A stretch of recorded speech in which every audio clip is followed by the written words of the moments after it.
Okay, ntandise ne award eno eriko Zubairi Family Fan Awards kitegeeza awards za mu kibiina munda bazeewadde era nga ntandise ne award ya best vocal bagiwadde omukyala Evelyn Love oba gwe manyi nga Evelyn Love, rest in peace. I know wherever you are, you're watching us live ate otufuna bulungi nnyo era ekintu kijja tambula ddala mwebale nnyo mwebale ddala nkobosa eseba mwasinzidde ku kibalonze batya kisookera ddala ffe tumanyi gye tuvudde ffe tulaba Bwana Kampala Karukasita Ali live mu Kampala mu Chekecha concert Kuma showground na 17 November 2023 Shinze mtwale bili VIP mtwale 5 ate meze ya milioni 2 ate wogula mangu wale badi etikiti ya mtwalo gumu okufuna tiketi ya Chekecha nika kamunyenye 85 kamunyenye mwenda kadala nyingi za merchant code nyasa 5 msamvu mwenda nya msamvu hawo ngori mu Chekecha Cheke beautiful Karukasita slender small mama sita baby mama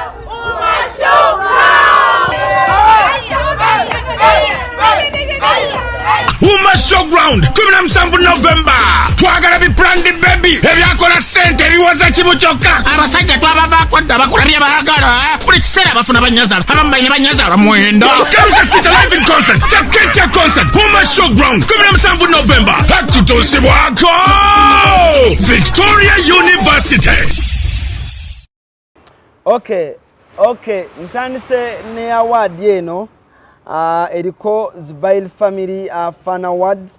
kitegeeza awards za mu kibiina munda bazeewadde era nga ntandise ne award ya best vocal bagiwadde omukyala Evelyn Love oba gwe manyi nga Evelyn Love, rest in peace. I know wherever you are, you're watching us live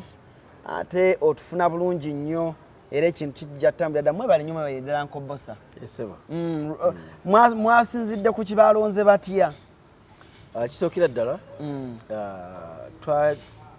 ffe tumanyi gye tuvudde ffe tulaba we tutuuse ffe tumanyi abatuyambyeko ebyo batukoledde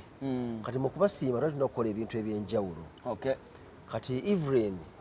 mu Zubairi Family mwenyini mubaddemu okuvuganya mpulira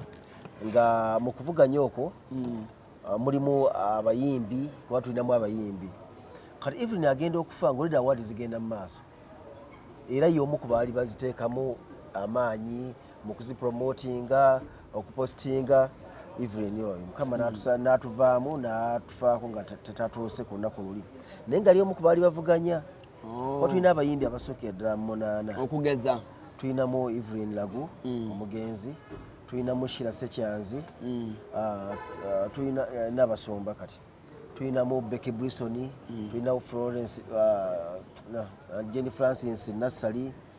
tulinamu Queen Mario tulinamu Magije bayimbi ekibiina kya Zubairi nno omuntu bwakitunulya nga teyeegendereza tamanya nti abayimbi bali omufu fogo tulina abayimbi n'abasajja mwebali naye waliwo okuvuganyanga kwa maanyi kyamazima muffe kennyini kuba tuli bamembers besatu tugenda okumala akalulu nga Evelyn yawangudde kati era nga wali alina okugifuna kuba mutabani we waali asobola okugiteekayo ng'ekijjukizo so Fred agenda kubanga akwasibwa award eno agenda kuba agikwasibwa ariko olero okugikwasibwa naye yavaawo mangu engeri gy'abeera ewala omukolo tegunnaggwa kale so yena award gye bawadde Evelyn Love oba gwe tumanyi nga Evelyn Lago, rest in peace era nga kigamba nti mutabani we ajja kuba aweebwa award eno bagitwale mu nju ate bagambe nti mami newankubadde wagenda naye ojjukirwa mu kibiina kya Zubairi era toliyerabirwa ekibiina ne bwekiriko kuba kino ekibiina sikyakuvaawo kyakubeerawo bisiibo na bisiibo ffe tulikirekawo nga Evelyn memories zemukoze mu mitima gy'abantu nga muyita mu mizannyo gyammwe nyingi CRUZ exclusive gwe mukutu ALLANCRUZ gemanya nyongera okwanirizaako yonna gy'otulabira nti webale nnyo bayire ddala tuli proud Marus Bridal Center nagambye ali mu ggwanga erya India ne Dubai ali mu butale obw'enjawulo yeetala aleeta ngoye empya abagenda mu mikolo aleeta gomesa empya nja kubambalaga byanaabaleese ate tuli ne Africa One Tours and Travel Antipola abagamba nti naku z'omwezi nga 22 December tuddeyo mu ggwanga era Egypt tugenda kulambula olusozi Mountain Sinai n'ebibuga ebirala bitatuukamu New Cairo tugenda kubatuukayo bulungi nnyo gwe sasula mu budde owa famire akasente katono nnyo enamba weeri wansi awo Africa One Tours and Travel bakubireko tugende ffenna gwajja mu vacation ya Uganda nga tojja kusobola kubeera mu nfuufu ya Uganda enkuba etonnya bingi nnyo wasiwasi ajja tugende Cairo tubeereko eyo tukomawo ng'ennaku z'omwezi 3 tugenda 22 tukomawo ng'ennaku z'omwezi 3 Kim agenda n'abalala bangi nnyo bajja kubeerako okwo kwe trip omukyala Africa One Tours and Travel Antipola yabiteeseteese bulungi nnyo kw'otadde Nile Cargo ne Mamkisa Research Clinic olunaku olwaleero ndi ne nakinku mu kuwandiika emizannyo oba tuzite film naye nakinku mu kuwandiika ate ng'era directinga kyesimanyi oba n'okuyimba ayimba naye nga muzannyi mulungi nnyo muwandiisi azannya directinga awandika scripts kwegamba bwe kijja mu kukwata mu bitone asobola okulaba omwana n'amanya nti ono omwana oba oli awo kino kitone kya njawulo era ajja kuba wa njawulo akutte ku bitone bingi nnyo baatandika nga group nnene nnyo wabula ate ffe abali eno ebweru twagamba nti kibuyaga asudde we baayawukana oba we baayawulamu bwe bati Zubairi nedda eno Arromatic nedda eno era nsubira abavubuka bangi nnyo buli omu yafuna omukisa ate wali we baali badde awamu baali tugambye nga tujjudde kati ayagala agenda ku Arromatic ayagala jangu eno naye nga kigambibwa abakolagana bulungi nnyo betujja okumanya mu programu eno nga tennaggwako muzikirize essaawa zino zennyini nnyini mwanirize ababuuzeeko tutandikire awo wennyini nnyini Uncle Bossa yes tusanyusa okulaba yes Alan webale mukisa gwompadde okunange okubako kyenjogera eri ensi amina ndi musanyufu nnyo okubeera ku programu eno guno mulundi gwakubiri yes naye nga tetujjangako wano nga biography mulundi gyenzize nkusanga wabaawo ebya Evelyn nonyonyola wabaawo kino nonyonyola but this time round ndi ku mwami Bossa nga Bossa yeah Esebo ndi musanyufu kuba nti nfunye akisa kano kankutereeze bulungi kubanga eddoboozi njagala baliwulire bulungi eddoboozi lyeryo ya basi gumu ekimala okay so webale omukisa gwompadde abasebo ne banyaba bali abatulaba mwebale kuwagira mukutu guno mwebale kwagala ALLANCRUZ ne mwebale kwagala Zubairi family byonna bitukola birungi tubikolera mmwe singa si mmwe tetwandibikoze kubanga tubyerabire Yino kyenze tulina bye tubikolera bwe mubiraba tuddamu amaanyi ne tukola n'ebirala bingi so musigale nga mulaba Zubairi family mujje wagire atira mujyagale eyina ebirungi Zubairi egamba etya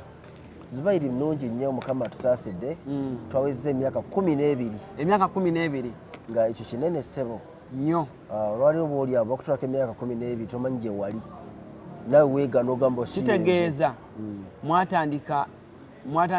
2 2011 yes kakati etandika si Zubairi family yatandikira so si twatandikira industry eno industry twagiyingiramu emyaka 17 tuluddemu nga tuli mu HK movie industry twakolera abakyala baagala ki tukoze zinabe mu booluganda tukoze firimu nyingi kati mu 2011 awo utandikira Zubairi omwana w'aboobwe kazi tutandika Zubairi omwana w'aboobwe ensi wetandika ne bagamba wali ebina Uganda mu nsi muno ebikolebwanga birungi awo etandikira netufuuka ensonga omuntu atulaba olunaku olwaleero nga ntudde ne mwami Bossa Serunkuuma omuntu atulaba ajjukira ekigambo Zubairi mu muzannyo ogwalaga ku Bukedde TV nnyo omuzannyo gwa Zubairi ogwakyaka ennyo we wajja ekibuuzo ekibiina kino kitandika nga kiyitibwa linnya ki okutandikira ddala akati mu kusooka kibuuzo kyonna kinenemu mu kusooka tuli mu HK movie industry ya mwami Hussein Kagoro twali mu aba Aline Kakoza balamadhari Kagoma Tovu Omugenzi balabdulatif Utaya twali bangi bafalo ku Mutebi bangi akati bwe mu HK nze nekola ekibiina kinaita Boss Entertainment nagirabako kati Boss Entertainment eweebeerawo ne Lubowa ng'ayina Arromatic Lubowa yalina Arromatic ye naye nga talina maanyi naye nga yaliwo naye nga talina maanyi kakati bwe tuva mu HK tugende mpola walina Boss Films nali sigirina nga tuli mu HK wali nali under HK mu kuva mu HK nenteekawo boss films kati bwenteekawo ne lubowa oludde ng'alina Arromatic yali weeri naye nga si y'amaanyi kati tugatta boss ne Arromatic bwe tugatta tutandika okukola films awamu twakoleramu firimu gyetawa Kadaala twakoleramu Sugar Mami twakola firimu nga 9 nga zikolera kampani 2 boss ne Arromatic naye nga tebikola bulungi byali bikola bulungi naye nga abantu tebanatandika tuwa mukisa kulaba nnyo byetukola twakola firimu eziwerako ebiseera ebyo kati tumala bwe tukikola bukedde bwe tuweera omukisa okulaga firimu zaffe ku yo awo we tukola firimu gyetwayita Zubairi omwana w'aboobwe ng'ekolebwa kampani ziri 2 boss ne Arromatic yes kale we tukolera firimu eyo era yakolebwanga boss ne Arromatic yizalitanga firimu eyo nandyagadde tugende empola mu HK wali emabega era mwalina lubowa lubowa yatwegattako oluvannyuma awo twalimu naye naye nga tetwalwamu bbanga linene twawukana mufuna ddi ekirowoozo gwe ne lubowa okutuula wansi mugatte era mwatuulawa kakati era ani aleeta ekirowoozo akasajja ako kaali kakozi kalubowa ate nga kagezi lubowa yali mukozi okunsinga kyemwebazaako nti yanjigiriza okwekkiririzaamu nali nsobola okukola naye nga simanyi nti nsobola okukola nga nsobola okuwandiika naye nga simanyi nti nsobola okuwandiika mukyala Nambasa yanyambako nnyo okuyiga okuwandiika n'omwami baleta Malik Fahad Kayondo abantu be banjigiriza okuwandiika firimu Malik Fahad yali abisomesa nga byalimu ne tugendanga nga tusomesa tuyiga okuwandiika firimu kalubowa nanga bosa osobola tukisobola tukole kalubowa tunakisobola era nga yenga buli kiseera agamba gwe tewekkiririzaamu gwe bootyo siyanteekamu nnyo omutima ogwo lubowa yajja akuwa ekirowoozo era wanga ole bosa leta pen tuwandiika efirimu wano tunakisobola bukyangu tutandika okuwandiika firimu tugikola nebeera nnungi kati twali mu HK naye nga tuwandiika firimu zaffe era firimu eyo gyeta Zubairi omwana waboobu twali tukyali mu HK twagiwandiikira yes kati tuvaayo bukedde negirabamu omukisa ng'ekyalina parts 2 zaali dakiika nga 9 naye nga tulina okugigaziya ebeera nnene nnyo mwali muwandiise firimu nga siseri bwe tutwalira Hajati Nabukenya ku bukedde nagambye no firimu nnungi nnyo n'omulamwa mugutemye omulamwa guno mulungi nnyo mugugaziye ntugamba ekike mwami Hussein Kagolo kiri kitya guno omulamwa kyabagambye kirungi ebimuzanyeeko bingi bigazi mwongere kola research ko lubowa nagamba olubugero we luli ewaffe nayo nyini bijja ebiri ewaffe ewaabwe waka nenkwata peni tandika okuwandiika netuwandiika owandiika lubowa wawandiika yes atwawandikiranga wamu ezirabye muwandiisi omukulu ye ng'aleeta nnyo story kubanga yali abirabyeko ewaabwe nga biriyo kati nga zirina okubiteeka mu firimu bive mu lugero bifuuke firimu firimu egaba dialogues yogera kino kino kinyuma wadde ewaka kyaliyo naye bwe tukiwa abantu banakitegeera tebajja kitegeera nga tukizza ebbalize nga nteekamu obwongo bwa firimu naye mukama natusaasira neekwata akati nebeera nnungi nnyo so eyo gye twava se omukama wange kati mu kujja nga tutambula tukozeeyo tukivuddeko twakola firimu nyingi nnyo mu makati awo nnyo naye ngera still temuva ku kintu kiri ekintu kyammwe nti olina ekikyo n'oli alina ekikye good kati awo olwokuba twali gurupu yali ngazi kwekugamba nedda twetaaga ogenda ku stage ensi etulabe netugenda kweyita ki tweyite boss ne Arromatic tekikola awulidde nga erinnya Zubairi liri waggulu tugambe abakuzanyira Zubairi ku Bukedde TV baleese omuzannyo ng'ekyedda bwe kyalinga kati mumbe tugamba naye nedda kisingeko wano tufune eddala erinnya naye nga lyekuusa ku kigambo Zubairi kwe kugiyita Zubairi family otyo ayo kiva netuposhinga ekyo nekitambula nekikola paka eno gyekiri emakatikati awo myaka giweze endozanga 5 oba 4 lubowa twayawukana 2017 myaka giweze 5 wetwayawukanira naye ngaemabega eri twatambulanga wamu twawukana agenda nakola ebibye naffe tusigala nga tukola ebyaffe awo omuntu weyeebuliza ekibuuzo nti abasajja ababiri oba bw'osanga abawala ababiri ekibaawukanya bwe zitaba ssente abakyala bw'osanga omukyala nga badde bamukwano nnyo ne baawukana musajja oba basajja bw'osanga abasajja ekibaawukanya ssente waliwo embeera eyaleeta ekibiina ekyo nga abavubuka abato mu egyo emyaka njagamba abavubuka abato 2017 kubanga mu industry awo namwe mwali musajja kula busajja kuzi mwalimu abasajja ab'amaanyi waliwo embeera eyajjawo nga mistakes buli omu zaakola ze mutalaba nga mwali musobola obusolovinga amangu ne tunyumirwa ekibiina ekinene era kyali ki okutereeza mu ffe twaliwo ng'ab'amaanyi mu film industry era mu kiseera ekyo ate bakyaba waliwo okusinga abakulu bali bakadde baffe abe bandagire baali nnyo ku stage nga tebalina kuyingira nnyo mu firimu nga bwekiri kati firimu bazibinkiddemu luvannyuma nengeera ffe twaliwo nga tukutomu muli ebiseera ebyo naye kirungi nti abantu bangi beegasse ku film industry esobola okutambulira wamu tukyagala tukyaniriza ko buli omu alina kyasobola okugattako ekisinga obulungi tebubaala Zubairi ngazi tetuzibikira muntu naye mu njawukana yaffe ne Lubowa temwalimu bya ssente temwalimu byabakyala naye ndowooza twatuuka ekiseera nga tukuze nga bw'okula n'ova ewa kitaawo kuba twakkiriza Zubairi family etufuge ffenna tubeere under yo tubeere batono mu yo tugigoberere kati Lubowa time yatuuka n'alaba nga oba oli abimu ku bigendererwa bye tebikyavaayo bulungi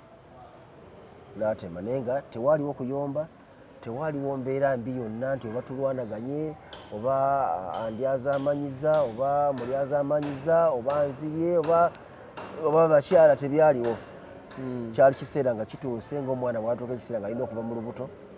Lubowa n'alyoka ava mu Zubairi. Enkolagana yammwe ne Lubowa eri etya obudde buno? Situlinako buzibu, we talk, twogera tetulina buzibu twogera bwali baye kitugatta tulikikola naye tetulinako buzibu nti batuyombagana no. Mu bbanga eritali lyawala tusobola okulaba ku Zubairi family ne Arromatic mu firimu emu twali kikigaana kubaawo lwakuba bali batutya mu kuzannya baani ba Arromatic babatya ffe tuzannya nnyo ala mwami yango bossa mutiibwa tebasobola kukkiriza tuzanye nabo baba bajja kutya bambi okutya wakupimidde ku ki okupimira ku ki nabo bakimanyi bitone kusinga biri eno bakimanyi tebasobola kugamba nti Zubairi nti oba tutegese nti oba bato tugende tuzanye nga bulaba Sindi ne Shimba bakibadde tebasobola kukkiriza ekibigambo ebyo solo biddamu ng'olaba ku Lubowaawo naye akimanyi era bwagabula Zubairi yose tusobola tugitya tasobola ani agamba Lubowa tasobola kukikkiriza lindako Uncle Lubowa yagamba atya teyagamba atya era bw'ogenda n'omugamba nti nze ALLANCRUZ nze naka interview ko mwami boss yatugambye nti bo nga Zubairi bazannya nnyo bakabi nnyo okubasinga yagamba yes tebogera kituufu akimanyi yakimanyi yakkiriza bwekyomubuuza nga wayi kiri kitya Zubairi family ne Arromatic yagamba nti kyekifuula Zubairi ey'enjawulo one Zubairi tumanyi target audience bayi tebamanyi nedda no bayina eyaabwe tumanyi abantu betuluubirira tutwala obudde bungi nnyo ku kitugenda okuzannyako netwala obudde netukirowoozaako ebingi bitukola tukwasaganya ebintu bitono okusobola okubiggusa nga birungi tugenda mpola oba ontegedde temupapira bintu tugenda mpola so waliwo omukisa ogwo kyekimu ku bitufuula ab'enjawulo singa omuntu akera kumakya n'akubuuza nti mwami bossa Zubairi egasse etya bukyanga mwawukana Zubairi egasse etya ku movie industry egasseeko ebintu bingi ekisooka okuva ebbanga eryo na tetweyimirirangako tukola tuzannya abantu bangi bajja ne batwegattako ne tuzannya nabo tugenda mu maaso ndaba nga buseera bawe kyegattako nti abantu bangi tubawe emirimu Zubairi family bagenda ba members abali mu 100 kitegeeza kingi yes wano ku Hasi Beauty Parlor tuli bakafulu mu kulabirira n'okuyooyoota ensusu tukola facial ne tukupepeta ka face ne kawawera ng'aka baby tusiba n'okukola enviiri mu buli musono songa mu kukola pedicure ne manicure tuwe kansa tusala enviiri mu buli musono ate bwe kituuka mu kukola makeup tetumanyiyo mulala tuli muyenga ku Tank Hill Road okuliraana Italian supermarket mu basement essimu tuli ku noti 72 682 953 teweerabira saluni egenda okujjayo bulungi bwo n'ekitiibwa kyo ye Hasi Beauty Parlor ewa nga mugabanira akatono ku bantu bisatu akatono keto tufunyike tugabana akati ati wangeri wali wajjanga tayetaaga sente zizogenda mu wabbosa nga toziina ninga yeetaaga erinnya lirisituke nga kyekigenda omuweesa omulimu ku TV yenga kyayagala singa banandaba ku TV nagenda okukola interview ejja kunyangwira ku mulimu fulani bwe nagenda okusaba visa bijja kwanguwa bwe biti waliwo ebintu ntwawe ebirala ebigattako ng'ogyeko ekyessente waliwo oliye nga ayagala linnya liriveeyo mu famire yawe abeere wanjawulo edda nze bali tebambikira ewaffe nga ne baba bafudde nga tebambikira lwaki nali siina mugaso nga siina kyendi tolina sente si sente abalina sente bangi nnyo naye nga kati olwaleero babula butaziika kuziika omukolo guggumira kati guggumira naye lulinga tebanfaako kati waliyo abalala bosa yazze jali tunamulabako timusooke mumukubire waliwo n'abamanya nti bosa bafiiriddwa nina ogenda okuziika kubanga bosa bwanajja okuziika zamunya ajja kujja lubowa ajja kujja simanyi nampijja ajje Christine ajje Faizo Katumba abeerewo Beki abeerewo mbalabireko yenga kyekimulesa ze kuziika oli mufu so bingi mulegasiyo as a director as a writer nga tetwawudde nti Arromatic tetwawudde nti Zubairi bito nekibyogamba nti ebyo byampita mu ngalo bwe nti nga omuntu bwatunula ku screen saawa zino abiraba mu movie industry bito nekibyogamba nti bossa kuba omuntu okuyitibwa legend oyina ebintu ebimu byoteekwa okuba nga okozeeko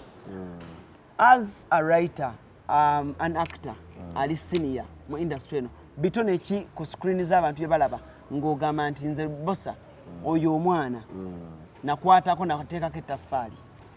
abamu tebalabwako mu mbeera ya kati waliwo abamu nga bali ku zi TV already nga kyawugamba nti omuwala akola program bweti omu kubo wali wano omutwa Becky Brisson omuwala ffe Zubairi family akola ku TV akola program egita babywa.com tulina Joan Berry akola ku Kingdom TV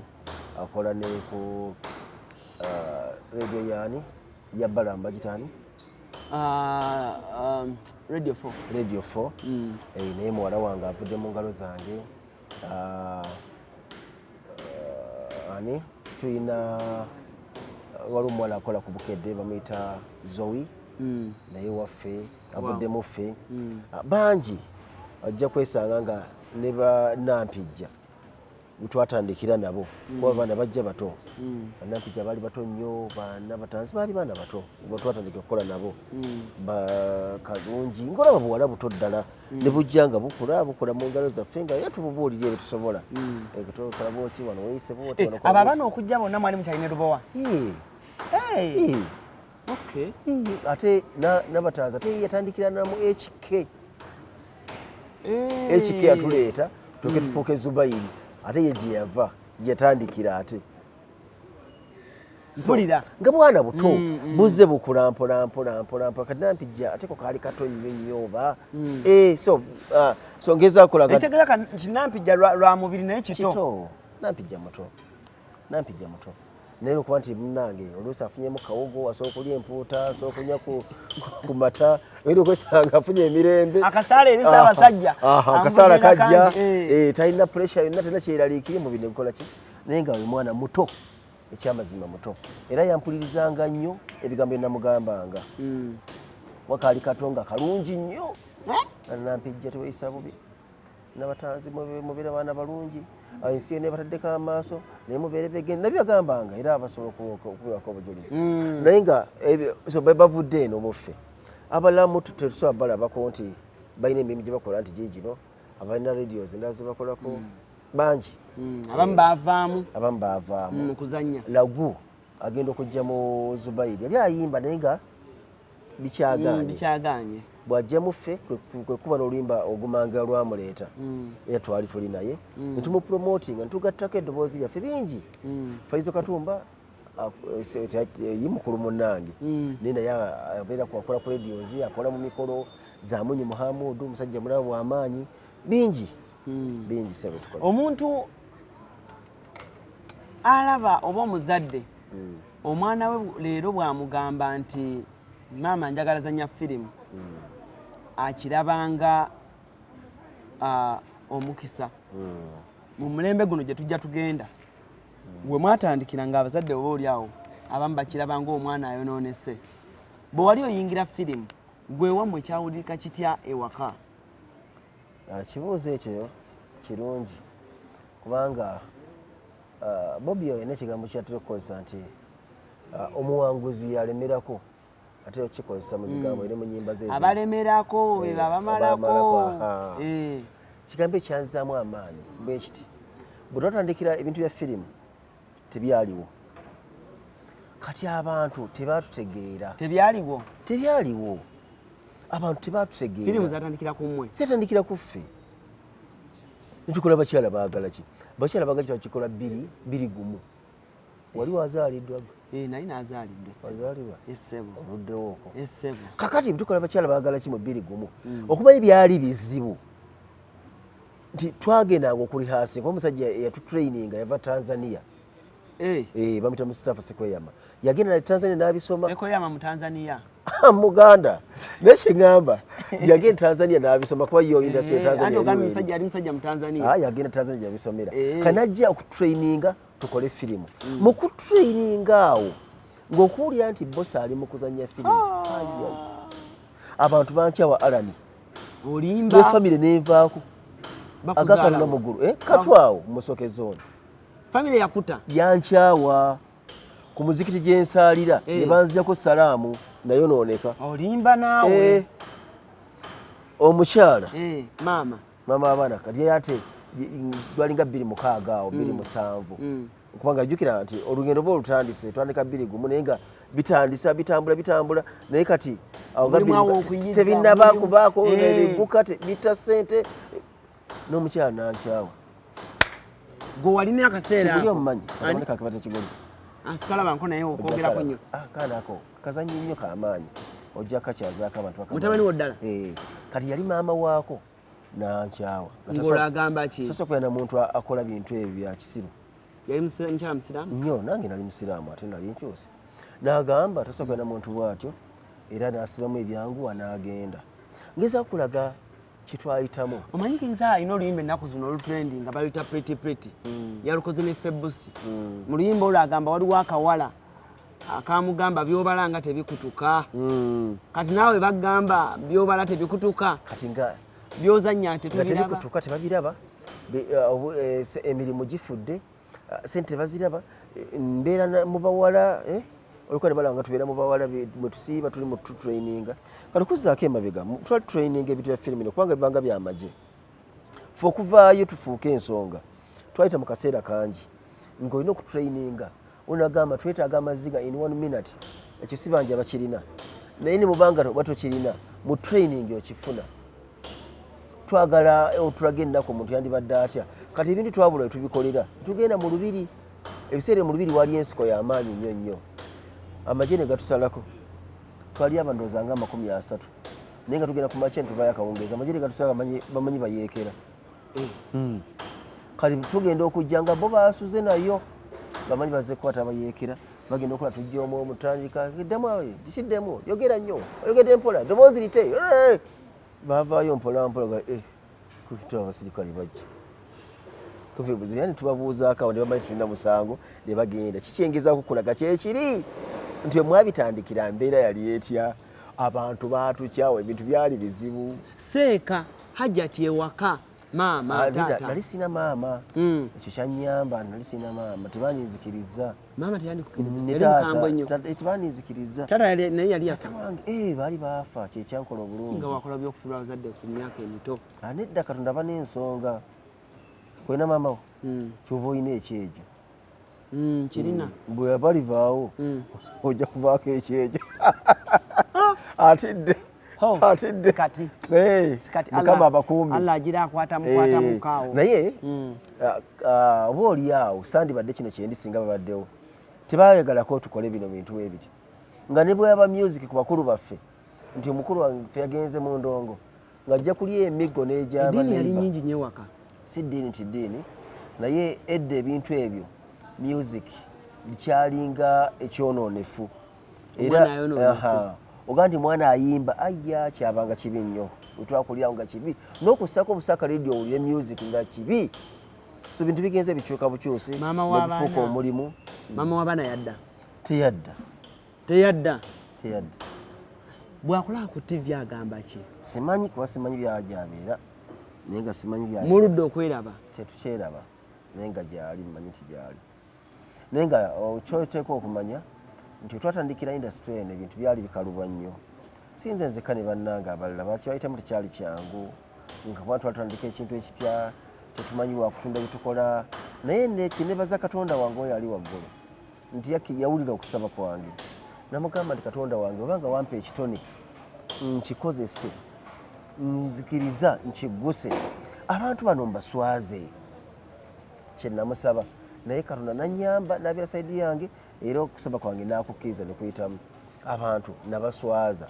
ntya ti olwaleero abaali banyeegira bayinza n'okumpita wajjanga otukyalireko beerako ku mukolo gwaffe nange omwana wange wuno mutwale bannange muleeta ddi akapya ebintu ebinyumyanyu ate kano kimwalisi kapya naye otera obajjukizaako nedda kati okujjako abatonotono naye abalala nsirika era bwankubira nemugamba obaolirako bosa baneje baliko nkulabye wano banekana kazanyo nga kalungi nga kanyumya nnyo mwana wange wuno muganda wuno nono wuno kakubuuzeeko ebintu ebyo kuba namanya nti tebamanya waje kintwala katono nnyo a short commercial break tukomawo ku Mukisa Habo Clinic Kisaskulambiro Kasana Zone yewali omusawo ajjanjaba amaaso agalwadde mu ngeri yonna ng'agajjanjabya enkole ya Habo ayitibwa Maama Mukisa. Maama Mukisa akujjanjaba amaaso agalwadde mu ngeri yonna ne bw'obanga wagenda mu malwaliro amazungu ne bigaana ajja kubanga agawonya ng'akozesa eddagala lya Habo. Kampala! Karukasita! Ali live mu Kampala mu Chakecha concert Oklahoma showground nga 17 November 2023. Shilingi mtwale 2,500 ate mezi ya milioni 2 ate bwogula mangu wale badi etikiti aba ya mtwalo gumu okufuna tiketi ya Chakecha nyiga kamunyenye 85 kamunyenye mwenda kadala yingiza merchant code 35979 hawo ngoli mu Chakecha Cheke beautiful Karukasita slender small mama sita baby mama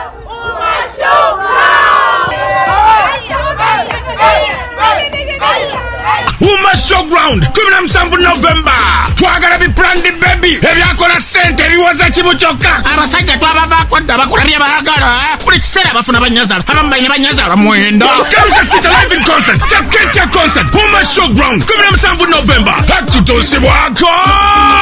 Victoria University